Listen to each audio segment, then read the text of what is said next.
1074, and that brings in 1113 on school calendar to be rolled into the new Chase bill. I think I announced earlier that we would take those up, but she wanted hers rolled, and so we will take no other action unless there's a reconsideration on 10005. Okay, with that, we will go to now Senator Stanley, are you here? Maybe someone can reach out to Senator Stanley on his bill as it relates to building modernization in a minute. If not, there's Senator Boysko here. Mr. Chairman, Yes. just parliamentary inquiry. I was under the impression we were about to vote on enrolling the bills. Sir, what's that? I was under the impression we were about to vote on enrolling the bills. And We did that earlier. We actually did that the first motion when Senator Howell asked us to do that. Okay, thank you. You're welcome, sir. I just wanted to make sure I wasn't missing a vote. Okay, Senator Boysko, are you here? Just want to make sure. Good morning, welcome. You're up, welcome. Great to have you here. So without objection,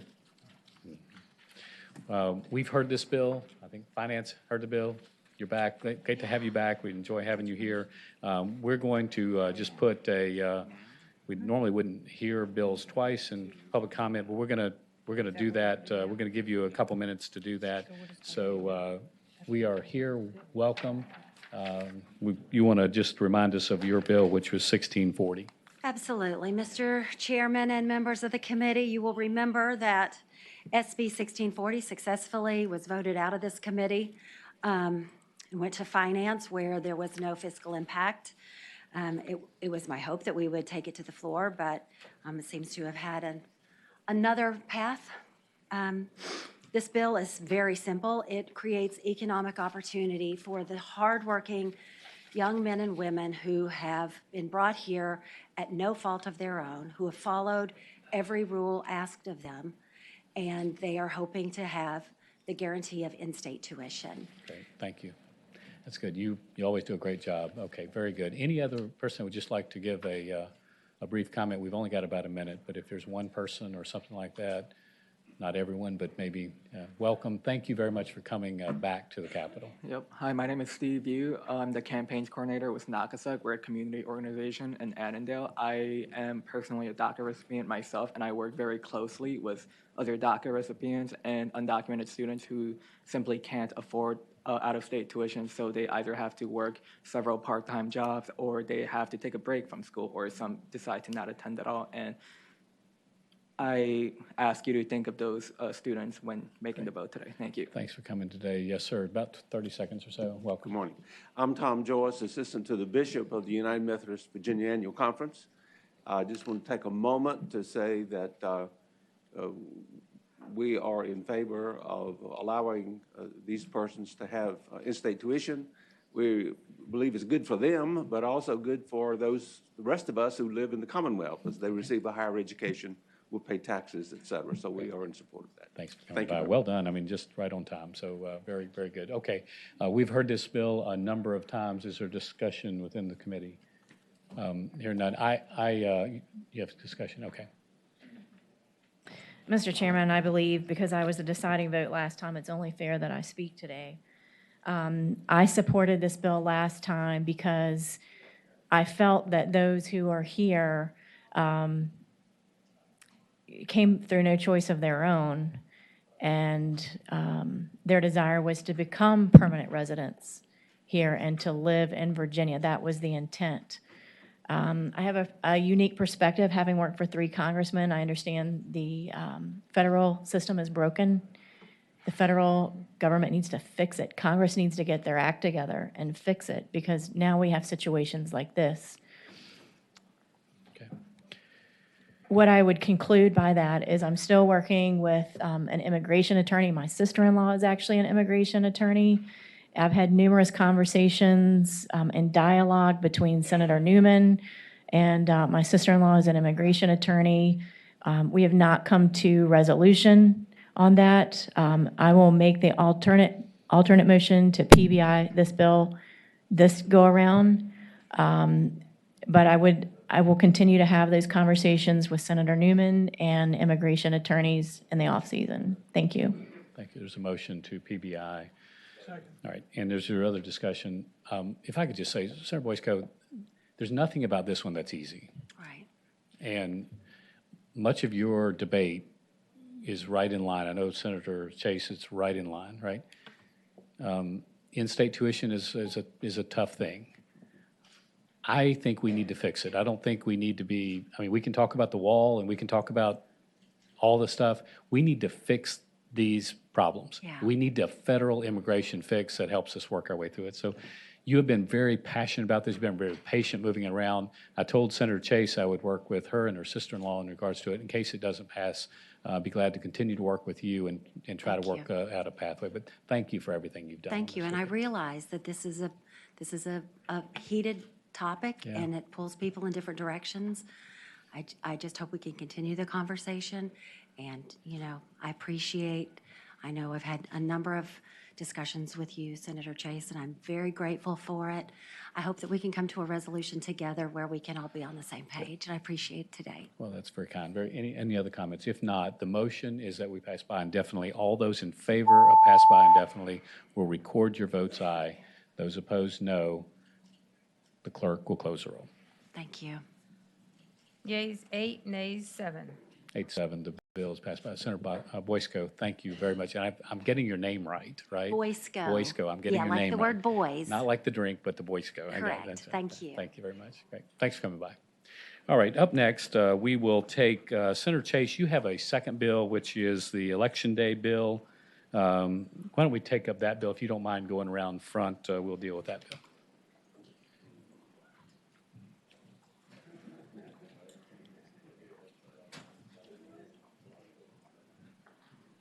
Thank you, Mr. Chairman and members of the committee.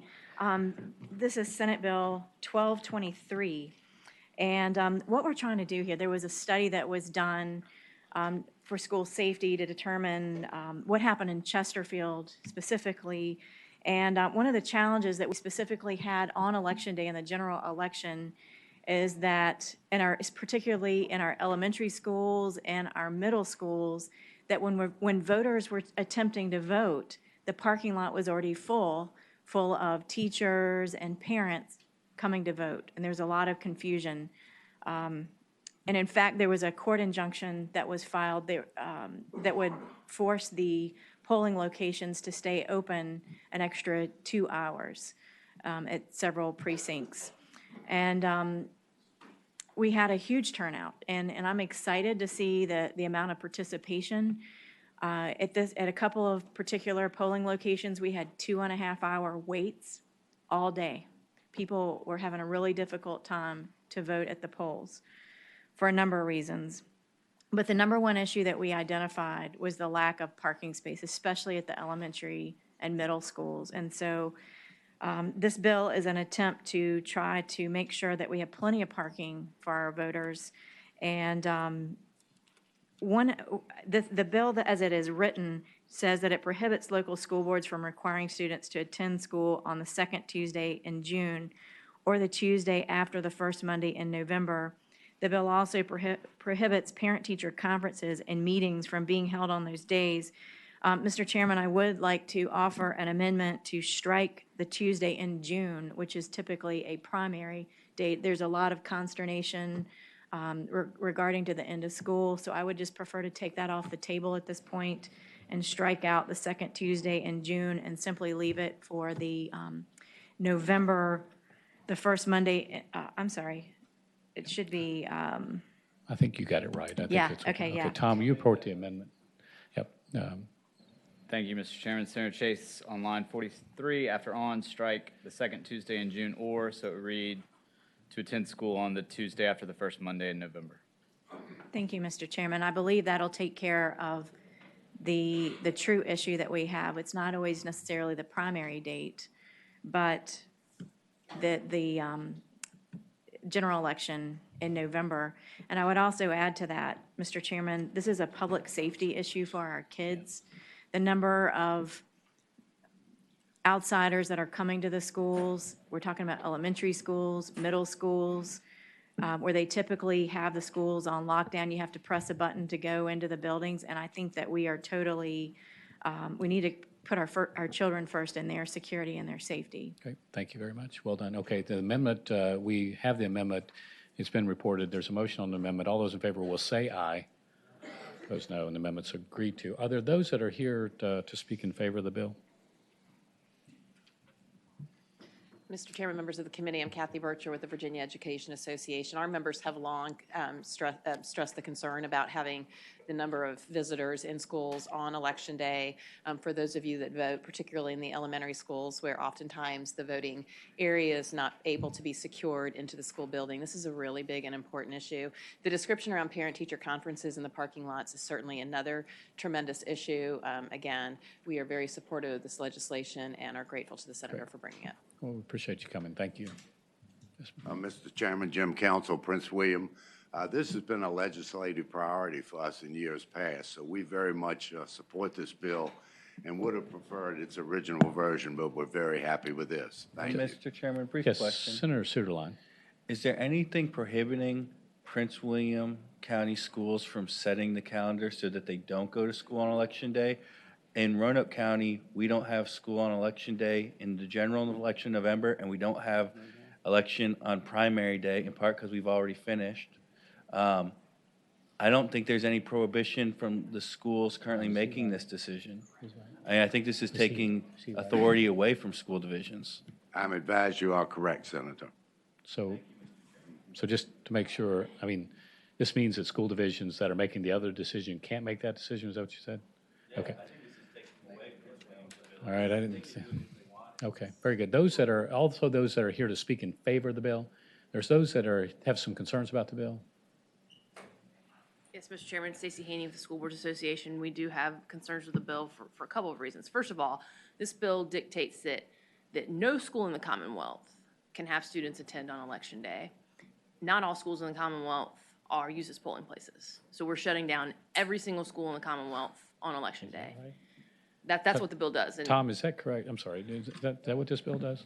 Yes, sir. Okay, thank you. Go ahead. so we have a concern with that. We also have a concern with the General Assembly telling school boards that we can't even have meetings in our buildings that we own on Election Day. Again, regardless of whether the building is used as a polling place. Under this bill, we couldn't even have a meeting in a building that we own, and I would suggest that that is likely unconstitutional, and we would ask that you defeat the legislation. Tom Smith, Superintendent Association. I appreciate the patron working around the primary, but we also got concerns about the same concerns with regard to Election Day. We do have my own school division. We were not polling places. They were held in other spots in the county, and so we would be concerned about the bill. Great, thank you. Senator Chase, you want to just clean up? Yes. Thank you, Mr. Chairman. And to address Senator Suderline's question, I think the challenges, and as we have seen, I think it's important that we set a statewide precedent to shut down the school systems because you have such a difference in opinions from locality to locality. This is for the safety of our kids. It's to protect our elections, to make sure that people can vote. And I think it's the one day of the year. There's so many other holidays that the students have, work days, 3-day off, half periods. I mean, I just think it makes sense to protect our kids on one of the single most day when you have so many outsiders coming to visit our schools, that we have a consistent state policy as it regards to safety and voting and protecting every vote to make sure that every single person in the Commonwealth has the ability to access parking. And it may not be that way in rural Virginia, but in suburbia where I live, and I drove around the parking lot 4 times trying to just find a parking space and went inside, and there was a 2.5-hour wait all the way.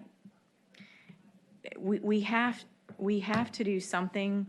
The localities may have the ability to do it, but it's interfering with our elections whenever they don't. I think we need a consistent policy on it.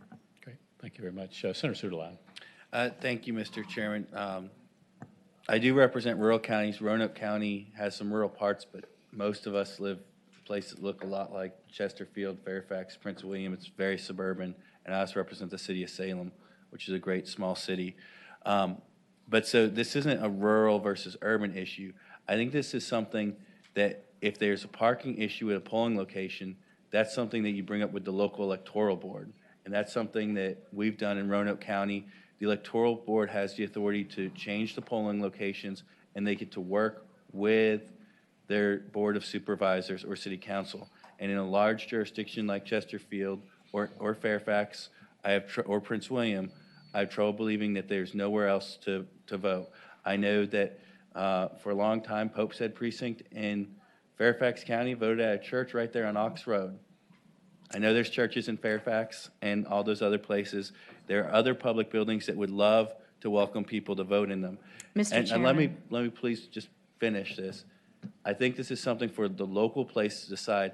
I don't think it's fair for Richmond to come to other school divisions and tell them you can't have parent-teacher conferences on one of the days that's the best for them. That's one of their highest attended days. Mr. And I think Chairman. that takes that away from something that's vitally important. Frank. Mr. Chairman, I would respond to the gentleman by saying that whenever we have to, number one, protect the integrity of the vote and allow that every person has access. That's not happened. We've had numerous situations in Chesterfield, particularly that have come to my attention, and I think that it is extremely important that we adopt this measure so that every person has the opportunity to vote. Okay, very good. We understand. Very good. Okay, Senator Cosgrove. Thank you. While the bill is well-intentioned, first off, it was mentioned long lines and waits at the polls. This bill's not going to have anything to do with, to impact that. Once you get into the polls, basically, if you're in line, you're in line. I understand the parking issue part of it, but the long lines will not be affected by the passage or non-passage of this bill. What really does concern me, in the city of Chesapeake, we probably have 65 or 70 schools between elementary, intermediate, middle, and high schools. And probably 7 of those schools are used as polling places. So that means we're closing down all the schools throughout the city of Chesapeake or Virginia Beach or wherever for those individual schools. So I think it's a pretty big impact on the local schools, and I would associate my comments with the gentleman from Roanoke County that we probably ought to leave this to the school boards, and so I won't be able to support the bill. Senator Carrico.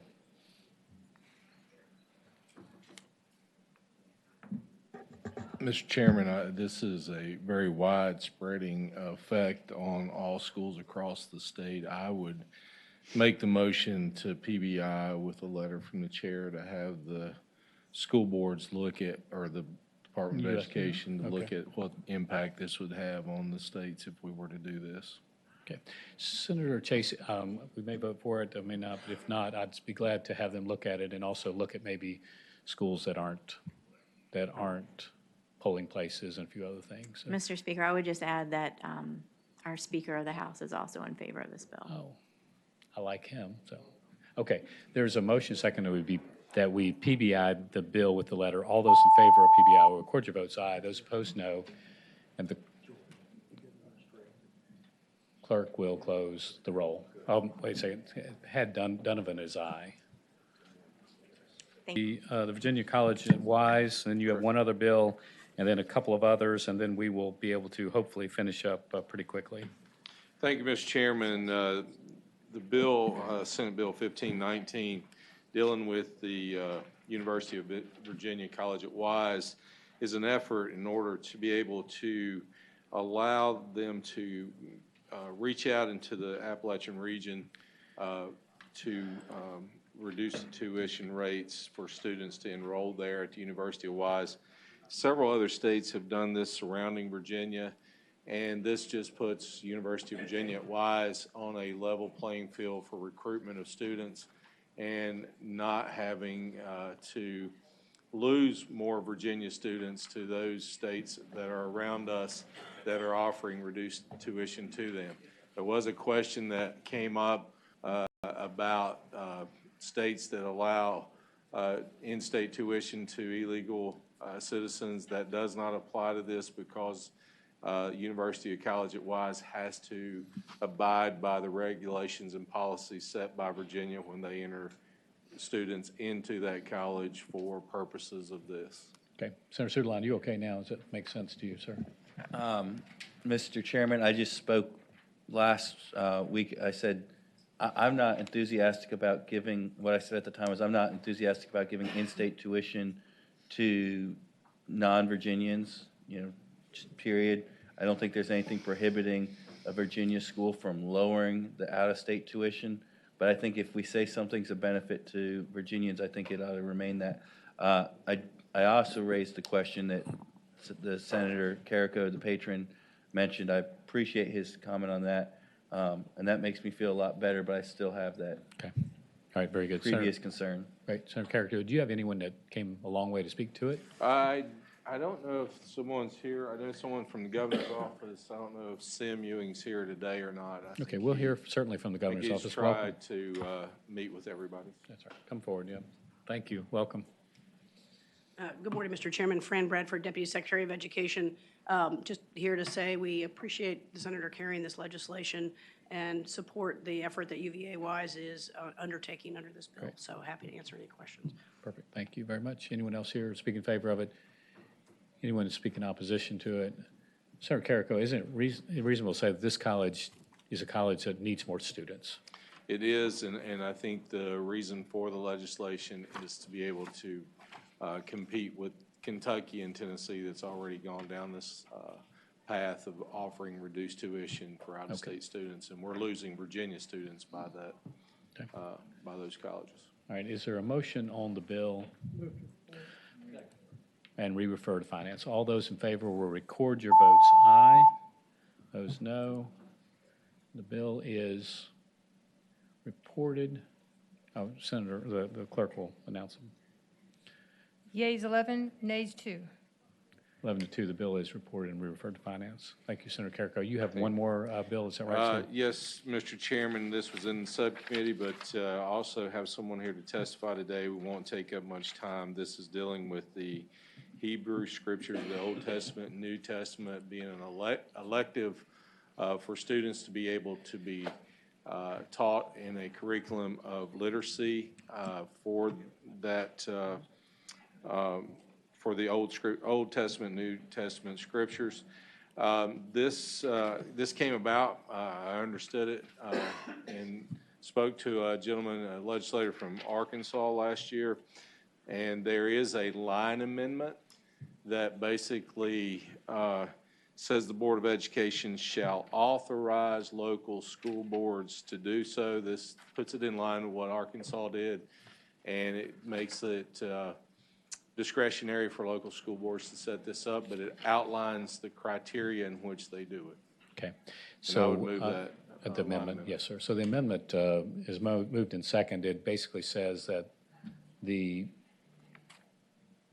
is the board, local school board that makes the decision, or is it the Board of Education that authorizes? The Board of Education shall authorize the local school boards to do so. Okay. And is it on their request, or how does that work?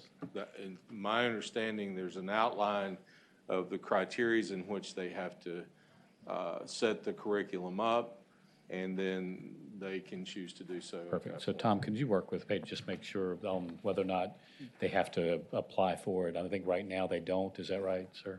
Certainly, local school boards under the amendment would have the local option. It's mirroring the subsection A, the Board of Education shall authorize local school boards to offer comparative religion, that's old language. So subsection B would be the same.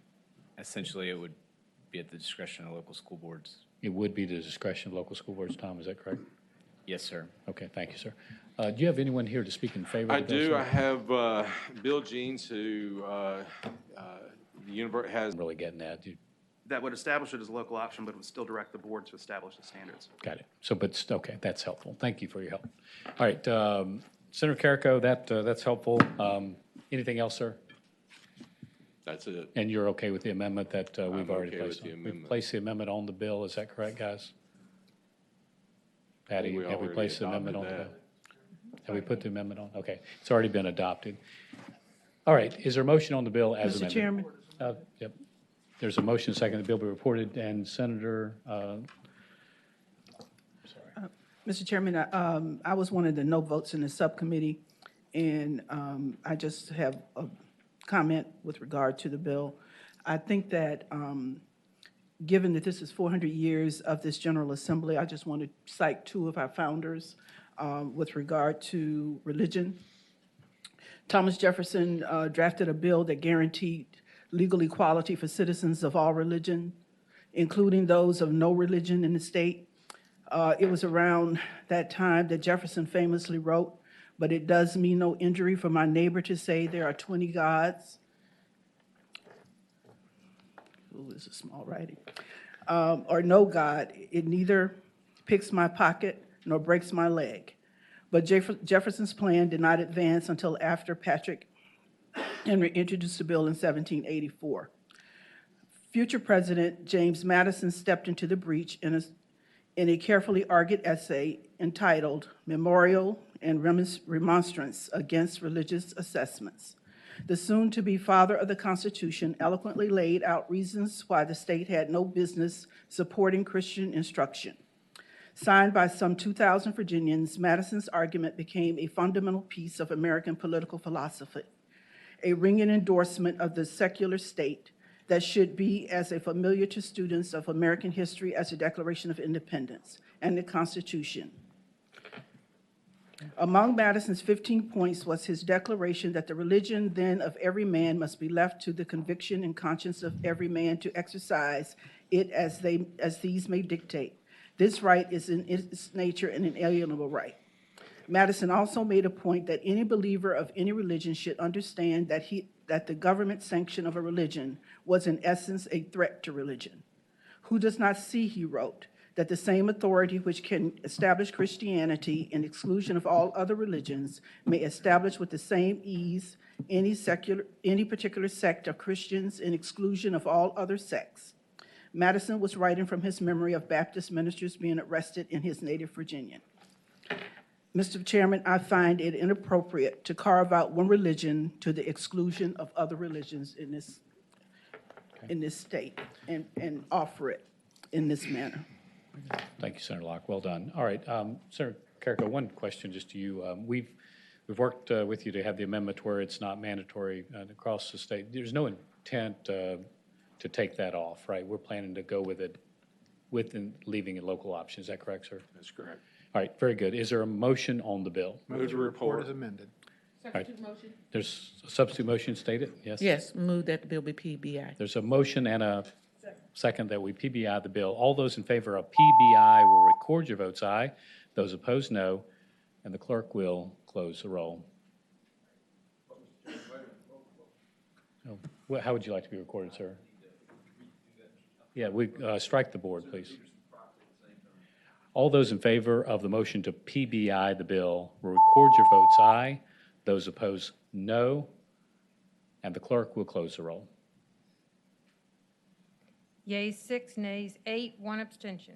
8-6, the bill is not PBI. The primary motion is to report. Clerk, clear the roll. Yeah. And those in favor will record your votes aye. Those opposed, no. And the clerk will close the roll. Yeas 8, nays 6, abstentions 1. Right. The bill's reported. Thank you. Very good. Okay. Senator Lucas, you want to go next? Is that okay with you? Yes. Okay. Well, up next, because we need to get this to finance also, I think we better hear 1750. If the committee will bring their attention to 1750. Senator Lucas, welcome. We look forward to hearing from you. Thank you, Mr. Chairman, members of the committee. I introduced Senate Bill 1750 for two of the rural community hospitals in my district, Southampton Memorial Hospital in the city of Franklin and Southern Virginia Regional Medical Center in the city of Emporia. These two hospitals are part of a group, approximately 25 hospitals that participated in a supplemental payment program.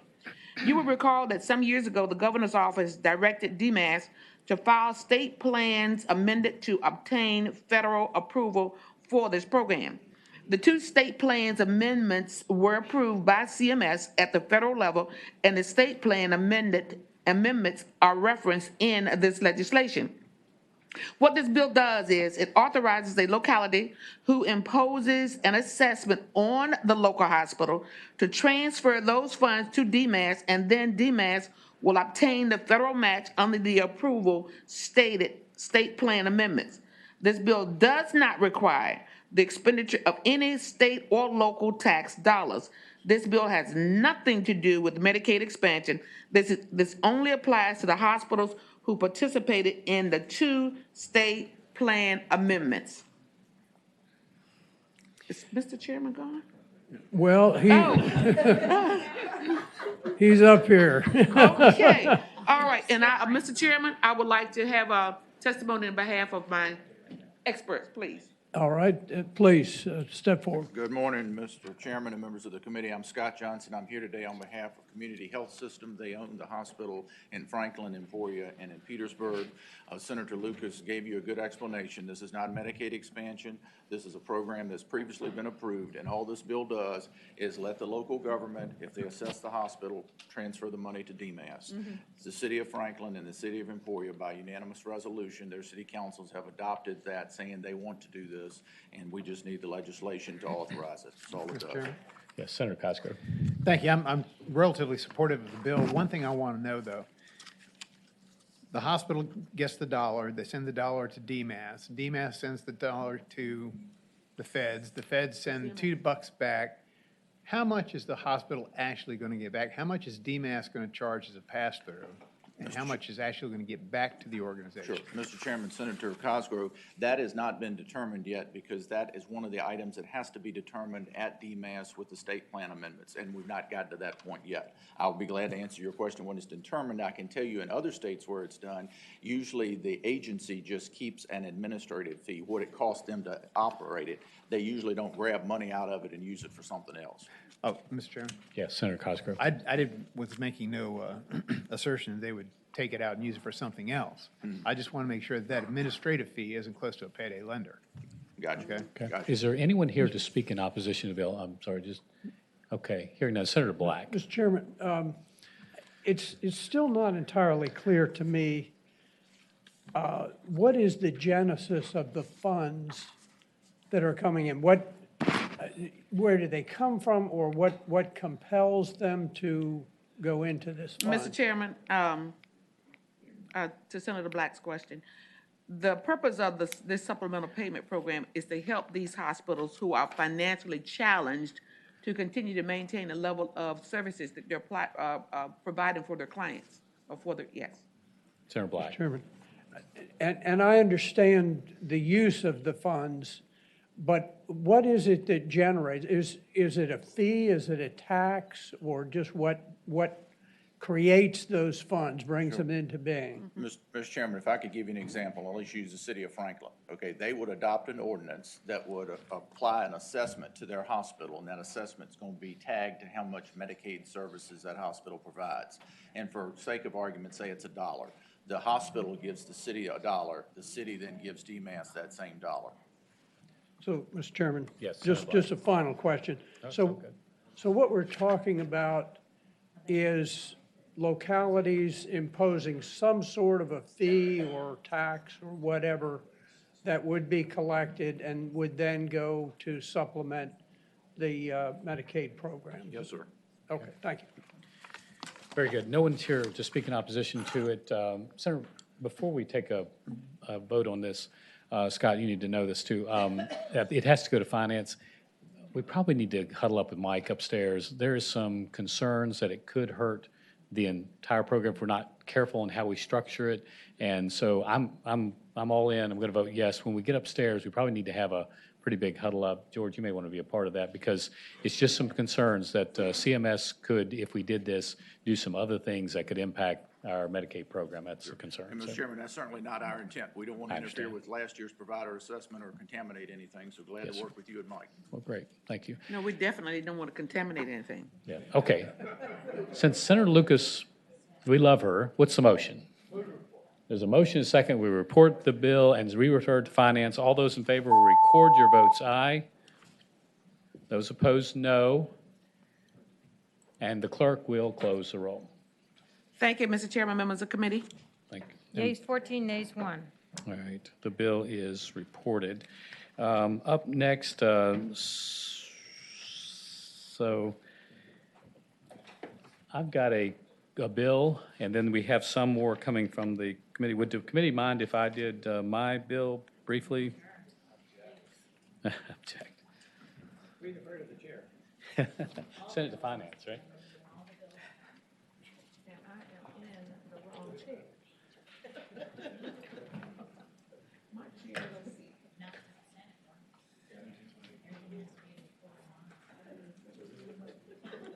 Senator Newman.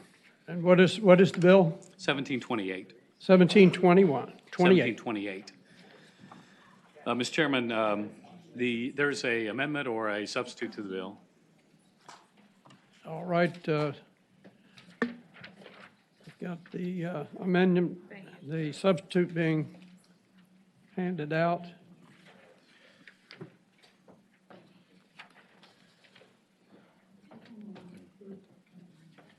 Do I have a motion on the substitute? Motion on the substitute? Yes, so moved. Okay, I have a motion and second on the substitute. All in favor, say aye. Aye. Aye, okay, we have the substitute before us. Mr. Chairman, basically, most of the bill is gone. It does repeal the SOL Innovation Committee work. They have done their work for a good while. I've served on that committee and others have. We now have a board that has a SOL pathway. We also have a minimum standards out there. This does take off all the conflict of interest. The administration brought me the amendment in nature of substitute to consider, and we'll let them speak for themselves, but I think we have agreement on this substitute, sir. So if you'd allow people who want to speak in favor or in opposition. Okay, thank you very much. Anyone to speak in favor or opposition? Senator Holly Coy, Deputy Secretary of Education. As the Senator said, the committee has been in existence for some time now, and I think we've all agreed that they have served their purpose well and have come to an agreement about the end of their term. Okay, thank you very much. Others? All right, it looks like a fairly simple, sort of a house cleaning. Did we have one more? Please step forward. Oh, okay, okay. Just stretching your legs or? Mr. Chairman, members of the committee, I'm Kathy Bircher with the Virginia Education Association. We are hopeful that the SOL Innovation Committee can continue, that we can continue to bring in the subject matter experts and the legislators to take a good look at our SOL, standards of learning here in Virginia, and the assessments we use and how we use them, and to ensure that students are not just learning to check boxes on tests, but actually meaningful learning that will be helpful to them as they advance towards career and life in general. So we are in opposition to this bill. Okay, so you're in opposition. Any other comments? Parliamentary inquiry? Yes, Have we adopted the substitute? yes, Okay, great. we have. A lot's happened today. Second reporting the substitute. I have a motion and second to report the substitute. Please record your vote. This is to report the substitute. Okay. we Yeas have, 15, nays 0. All right, thank you very much. All right, do you have another bill? I do not. Do I have another bill? Okay. I think we need Senator Carrico or someone that can help us give the rest of that report. So I'll come back. Can you do it? Sure. No, I can.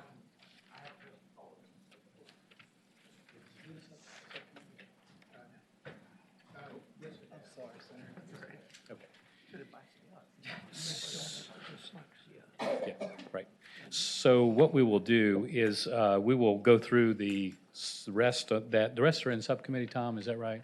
It was heard in subcommittee several weeks ago. Right. Okay, why don't we take up your bill, and then we'll hopefully get Mr. Carrico back for other items. So, could you give us the number of your bill? It's 1269. All right, if you'll turn your attention to 1269, it was in subcommittee a 2-2, no recommendation a few weeks ago. But Senator Carrico, why don't you tell us about that bill and the amendments? Thank you, Mr. Chairman. Basically, the bill would allow school divisions scheduling flexibility in the event they are required to close due to a governor-mandated evacuation for weather or life-threatening emergency. There is an amendment to the bill that I'd like to offer the clerk. Okay. Tom, will you report the amendment? Thank you, Mr. Chairman. Senator Cosgrove on line 64, after the code reference at the end of the line, insert for up to 5 teaching days. Mr. Chairman, I'd move this amendment, Mr. Chairman. There's a motion and a second that the amendment be agreed to. All those in favor will say aye. Aye. Opposed, no, and the amendment's agreed to. Thank you, Mr. Chairman. The bill as amended would allow localities without a waiver from the Department of Education to exempt 5 teaching days from the calendar if those days were lost due to a mandated evacuation declared by the governor. In the past, we've talked about, we have this 180-day sacrosanct rule. But even now, when we have snow days, et cetera, the kids still aren't going to school 180 days. They're going to school and maybe taking 10 minutes at the end of the day or 15 minutes at the end of the day or whatever. But the 180-day thing is it's an image. It's not a reality. What this will do, it allow the school districts, without a waiver from Department of Education, to still meet all the requirements of the SOLs and the benchmarks, the SOQs. But it will give them the latitude, to basically, take care of those school days that were mandated because of state action. We appreciate you working on this bill. Those that are here in favor of the bill? Mr. Chairman, Stacey Haney on behalf of the School Boards Association. We're in support of this legislation. It's really limited to just those situations where the governor, issues a mandatory evacuation. So this isn't something that's going to let us cancel school for just any reason we want. It's really narrowly tailored just to give us some flexibility when we have to evacuate. And so it's something we hope we don't have to use again, but if it happens again, this would just give us a little bit of flexibility. All right, next. Mr. Chairman, Ron Jordan, representing Chesapeake Public Schools. And remember, like Ms. Haney said, it's in that 1 year when this occurs. This is not an ongoing rolling waiver, so it's important that you understand that. This is critical, especially since we've gone to the new evacuation standards that Emergency Services is using, and the Chesapeake School Board is in full support. Thank you. Mr. Chairman, Tom Smith, Pacific Rim Association, we're in support. Hello. Mr. Chairman, John Husband for the Norfolk School Board, and we strongly support this bill. Thank you. Mr. Chairman, Joel Andrews, representing Virginia Beach City Public Schools. I'm sorry I sprinted from Commerce and Labor over here, but we also support the bill. Thank you. Thanks for coming by. Anyone that has some concerns about the bill as amended? Janet, you okay? Okay. Anyone that has concern, go ahead. John, go ahead. Oh, I'm sorry. Mr. Chairman, again, the bill as amended is a very narrow carve-out. I want to make sure that everybody understands there is no criticism of the administration of taking mandatory evacuations. He needs to do his job, and he's doing it. This is just basically giving the school boards the latitude to actually get the proper schooling done. Okay. So with that, Mr. Chairman. Okay. Very good. Any comment from the members on this bill? Hearing none, is there a motion on the bill? It's a motion, and there's a second on the bill as amended. All those in favor will record your vote aye. Those opposed, no. Vote Sasslaw. Okay, and the clerk will close the roll. Yeas 10, nays 3, abstentions 1. All right, 10, Thank you, Mr. 3, 1, the bill is reported. Okay. So now we have items, Tom, do we have anything else that's not in the subcommittee reports? Yeah. So we do, I think the biggest item is probably going to be Senator Black's bill. Senator Black, if you want to go around front and do yours.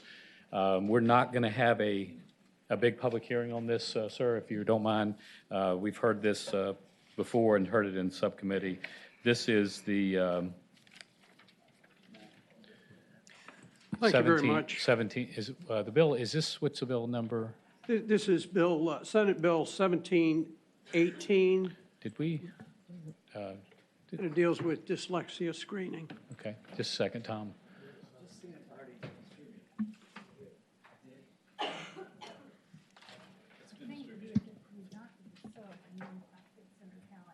Okay. Senator Howell, are you ready to discuss this bill at this time? This is the one on dyslexia. And there was a substitute distributed. And we distributed, did we adopt a substitute earlier this morning? You did, okay. Very good. Everyone, we've had kind of that discussion. Senator Black, why don't you give us the quick reminder of the bill, and then we'll go to the committee members. Yes, and what it is basically we test young children using what's called the PALS system. We've done it for 20 years. This does not impact the PALS at all, leaves it alone.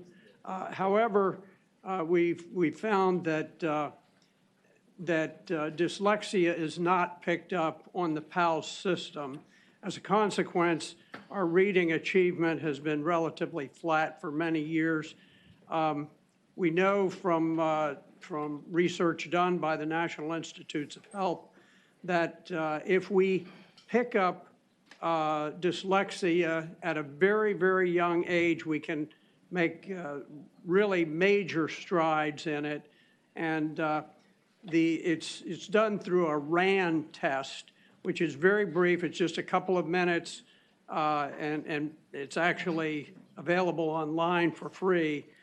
But it does detect the dyslexia as young as the age of 3. And so what this does is it adds that RAN testing, which is just a 2-minute add-on to the major test without disturbing the major test in any way.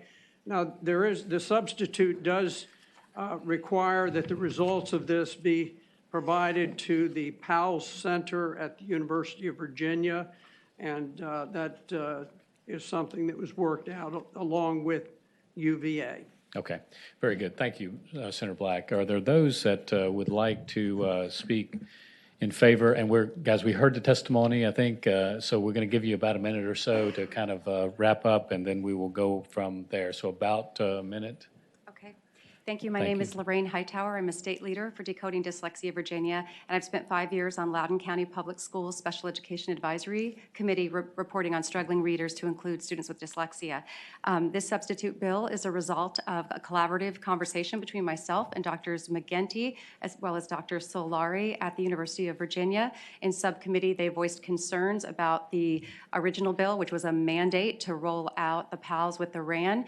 This bill does allow the possibility of more than one measure. It keeps their phonemic awareness screening, the PALS. It strengthens the PALS by adding other measures to include the RAN.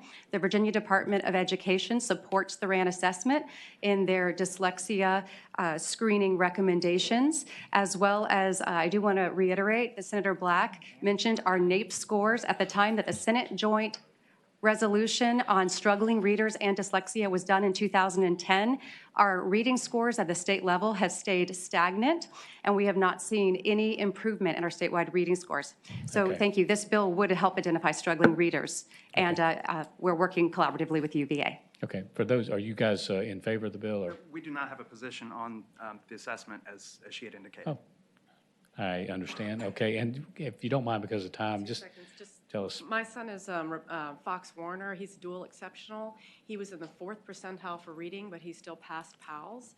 Had we found out earlier with something like the RAN, we could have gotten him help sooner. He's now having to take a private school. And you're in favor of the substitute, right? Yes. Great. Thank you. Yes, ma'am. Just very briefly. Yes.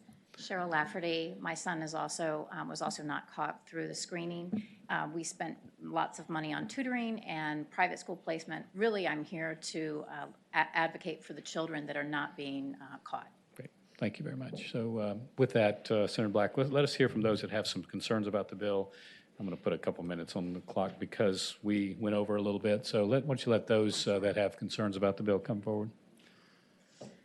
Thank you, Mr. Chairman, members of committee. I'm Trolling Seward, representing the Virginia State Reading Association. Appreciate the opportunity to comment on the substitute for Senate Bill 1718. The test, of course, that's referenced is PALS, and the PALS data is used to inform classroom instruction. RAN, or Rapid Automatic Naming, is not a task that teachers teach, but rather it's an indicator of risk. But the risk cannot be assumed just from RAN. There are other factors that need to factor in. Some studies indicate that RAN may add predictive value when considering long-term reading outcomes. Research is needed, but there is no indication that dollars were attached to this bill. In the written commentary that the two professors provided for members of the subcommittee, it was estimated that the cost could reach $800,000. The enactment clause suggests that we implement and then look at the data. This is contrary to what one would consider good research methods. We do not want to compromise the validity and the reliability of PALS. That has proven to be a valuable tool used by teachers to inform instruction in 131 of the 132 school divisions.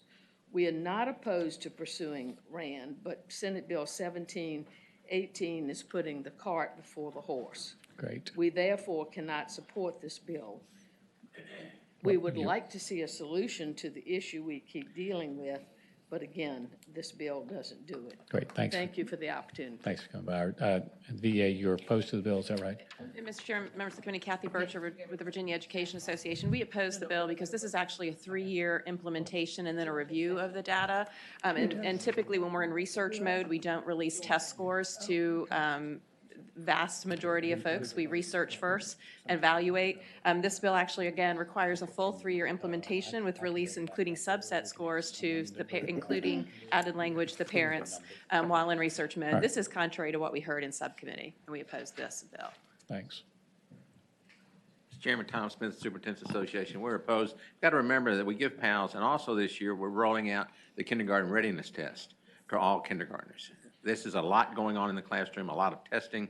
We don't feel that this one is necessary at this time. Thank you. Great, thank you for coming by. Senator Black, just maybe 30 seconds to clean up. I just encourage that this bill pass. The problem that you have is that we've got these other measures, and that's fine, and we don't want to impact any of those. But if we don't detect these children's problems very, very early, then we can't really treat them. If we pick them up early enough, we're going to be able to treat them and literally change their entire lives. So I hope that you'll support the measure. All right, very good. Senator Cosgrove. There's a motion and a second that we report to substitute. Senator Howell. Thank you, Mr. Chairman. This is a topic I know many of us feel really passionately about. Dyslexia can run through families. It's certainly running through mine and my husband's family.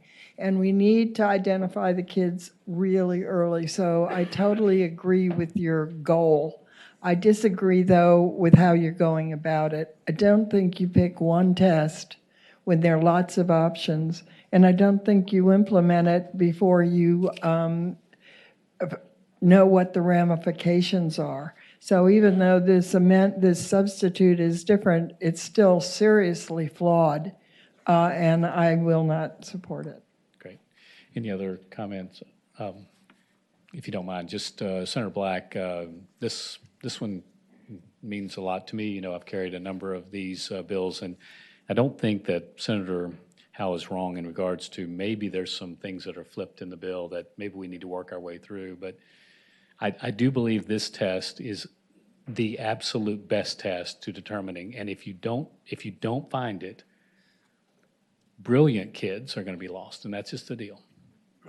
That's the deal. I mean, you're just going to have, these individuals sometimes with dyslexia are unbelievably bright, but because they're memorizing every word, they're behind early and never catch up. And so I know there's great comments on both sides, but Senator Black, this one kind of means a little more to me than some of them, but you don't mind me saying that. But there is a motion and a second. Does anyone want to speak again in opposition? There's a motion and a second that the bill be reported. All those in favor record your votes aye. Those opposed, no. And the clerk will close the roll.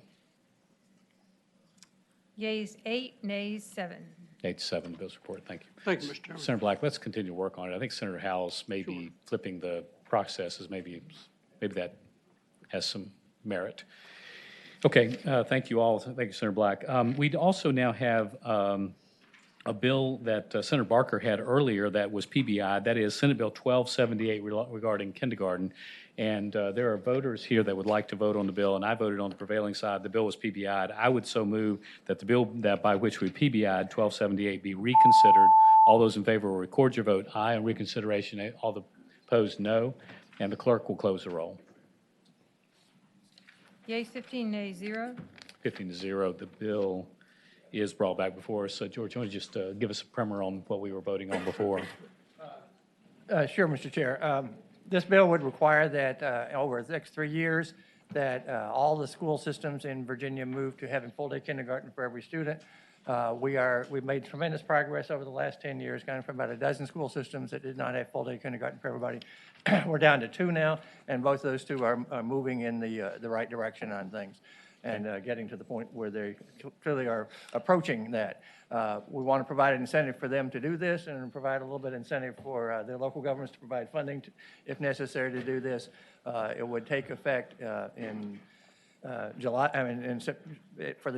after July of 2021. Okay, and everyone that was for it before in the audience, I'm sure they're still for it, right? Yes. So okay, very good. Is there a motion to report the bill? I move to report the bill. Just a second. There's a motion, a second, that we report the bill. All those in favor record your votes aye. Those opposed, no. And the clerk will close the roll. Yeas 8, nays 7. 8-7, the bill is reported. Well done, Senator Barker. Okay, the last thing we have, Tom, I believe, is Senate Bill 1452. 1452 is not on the agenda, but it was sent back to committee. It was Senator McClellan's bill related to pharmacy licensure and alternative method. She had determined that she was okay for it to come back here, so I think we have to dispose of it. I don't think she expects it to come out. I'd be glad to, what we talked to her on the floor is about let us get together and see what the regulations might look like. She seemed to be okay with that. Is there a motion on the bill that we pass the bill by, but send a letter asking for more information on the regulation? It's motion and a second. Second. All those in favor will record your votes aye. Those opposed, no. And the clerk will close the roll. Yeas 15, nays 0. 15-0. The bill is held back. Tom, does that complete everything? Yes, sir. Guys, I am so grateful. This has been more in a short session than we've ever seen, and we got done 23 minutes early, right? So what are we going to do? Thank you for all your work. So that's it. Thank you for all you've done. Thank you, sir. All right, very good. Let's go in the